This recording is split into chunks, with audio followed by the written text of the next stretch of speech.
اغلبيه جاوبوني في لي ميساج قالوا لي لا ما تقطعيش شعرك.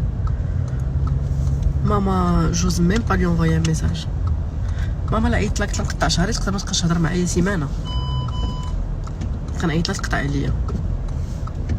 واحد النهار واش كنت جا معاه ولا ما عرفت شنو، وكان مخشي تحت الحوايج ما عقلتش بالضبط، عرفتو الوجه لي شفت فيا قالت لي قطعتي شعرك، عرفتي بحالي لا ما عرفت شنو درت.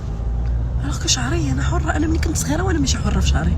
ملي كنت صغير بعدا كنت تتحكم، واخا كان طويل كنت تتحكم فيا كيفاش ما عنديش الحق نطلقو.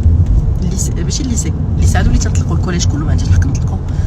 ملي كنت صغيره كاع كانت تقطع ليا كوكارسون بحالها، كانت دير لي واحد لاكوب ديالها وتدير لي تاع لاكوب ديالها، وانا عندي 5 سنين تدير لي لاكوب ديال 50 عام. كبرت شويه بدات يطول ليا الشعر ولينا نتحكموا فيه، دابا بغينا نقطعوه ما عندناش الحق. ما عرفتش فوقاش عندي الحق في هذا الشعر،